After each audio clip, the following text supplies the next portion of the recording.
Drama serial मुकद्दर का सितारा में आज की एपिसोड में नताशा जो घर में अकेली होती है तो वहाँ पर डाकू आ जाते हैं और नताशा का सारा सामान चोरी करने लग जाते हैं। दरअसल ये डाकू शहरी के दोस्त रिजवान और उसका आगे से दोस्त होते हैं। वो घर में दाखिल होते ही नताशा के सर पे कनपटी में पिस्तौल रख देते हैं और कहते हैं कि जो कुछ है निकालो। नताशा कहती है कि मेरे पास कुछ भी नहीं है, मैं तो गरीब सी हूँ। वो कहते हैं कि अच्छा चलो वो बैग पड़ा है उसमें क्या है। नताशा कहती है इसमें कुछ भी नहीं है, लेकिन वो कहते हैं कि इस बैग को खोलो। वो ज़बरदस्ती नताशा का बैग खुलवाते हैं तो देखते हैं उसमें जेवरात पड़े होते हैं। सारे जेवरात और नताशा का मोबाइल फ़ोन छीन के चले जाते हैं और जाके सीधा वो शहरी के पास जाते हैं और जाकर उसे दिखाते हैं कि ये देखो हम तुम्हारी बीवी के पास कितना सारा माल और मोबाइल लेकर आए हैं। शारी बड़ा खुश होता है, कहता है कि ये तो इतना ज़्यादा कुछ है कि हम 3 साल तक बैठ के आराम से खा लेंगे, अब हमें 3 साल तक कोई फिक्र नहीं है। वो कहते हैं कि हाँ चलो जल्दी जल्दी इसको आधा आधा सारे बांट लेते हैं और इसको बेच के पैसे ले आते हैं इसके हिस्से के। तो कहते हैं ठीक है।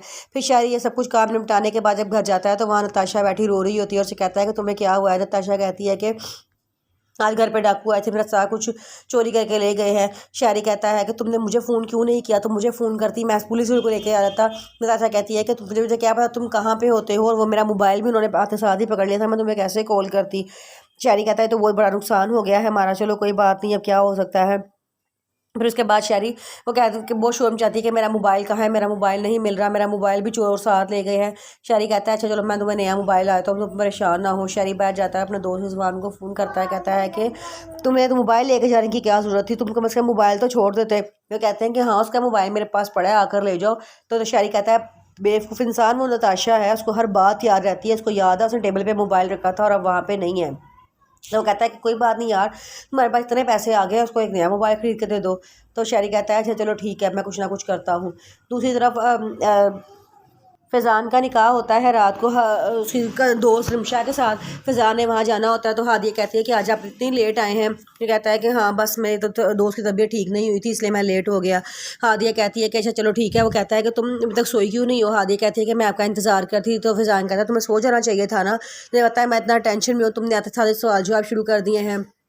आधे कहते हैं कि मैं आपके परेशान थी आपके बारे में, मैं इसलिए जाग रही थी। सुबह होती है तो फैज़ान तैयार होकर जाने लगता है तो हादिया कहते हैं कि आपका जाना ज़रूरी है, मुझे खौफ सा आ रहा है, आप ना जाएं। कहता है कि अगर मैंने वादा ना किया तो मैं ना जाता।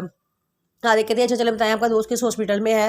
फैज़ान कहता है कि क्यों तुम्हें मेरे पे एतबार नहीं है। वो कहती है कि नहीं मैं ड्राइवर के हाथ आपके लिए खाना भिजवा दूंगी। वो कहता है कि नहीं नहीं मुझे खाने की ज़रूरत नहीं है, वहाँ पे कैंटीन है, मैं वहाँ से खाना लेके खा लूँगा।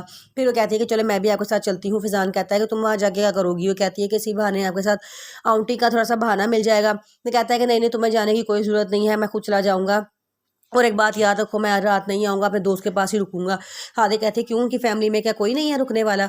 लेकिन वो कहता है कि नहीं मैं ही रुकूंगा वहाँ पे, और मैंने उनकी ना एक वक्त में कहा था कि मैं तुम्हारा हर अच्छे बुरे वक्त में साथ दूंगा, और अब मैं इसी अच्छे बुरे वक्त में साथ देने के लिए उसके हॉस्पिटल का किराया दूंगा।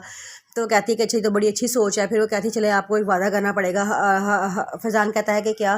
तो हादे कहती है कल आपने मुझे ना आइसक्रीम खिलाने लेके जाना है। फैज़ान कहता है चलो ठीक है, मैं तुम्हें कल आइसक्रीम खिलाने लेके चला जाऊँगा। फिर उसके बाद फैज़ान जाने लगता है तो हादिया बार बार उसको बहाने बहाने से रोक रही होती है, लेकिन फिर भी फैज़ान चला जाता है। वो जो वहाँ जाकर समंदर के किनारे बैठ जाता है, उसके हादिया के साथ गुजरा हुआ अच्छा वक्त सारा याद आ रहा होता है कि किस तरह हादिया ने कुरान पाक पढ़ के पानी पे दम करके उसको दिया था और कहा था कि ये पानी आप पी लें, आपकी सारी टेंशनें परेशानियाँ ख़त्म हो जाएंगी।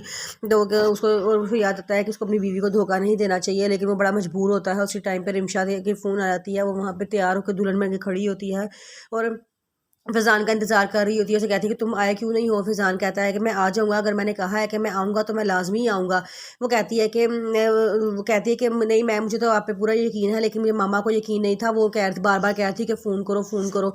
तो वो कहते हैं कि अब तुम्हारी मामा का कोई इलाज नहीं हो सकता, अगर मैंने कहा है ना कि मैं आऊँगा तो मैं लाजमी आ जाऊँगा, तुम परेशान ना हो। वो ये कह के फ़ोन बंद कर देता है और रिमशा वहाँ पे तैयार होना शुरू हो जाती है। फिर फैज़ान उधर पहुँच जाता है और वहाँ जाके निकाहनामे पे साइन करने के लिए मौलवी साहब कहते हैं, तो वो कहता है अच्छा चलो ठीक है। मौलवी साहब कहता है कि आपको 5 करोड़ रुपये में रिमशा के साथ निकाह कबूल है। पहले वो काफ़ी देर सोचता रहता है, उसके दिल में हादिया घूमी जा रही होती है, लेकिन वैसा नहीं करना चाह रहा था, लेकिन वो मजबूर होता है। रिमशा उसे इशारा करती है कि जल्दी जल्दी हाँ कर दो, साइन कर दो, साइन कर दो। तो वो कहता है कि अच्छा, वो फटाफट साइन कर देता है और वो निकाह और रिमशा के साथ उसका निकाह हो जाता है।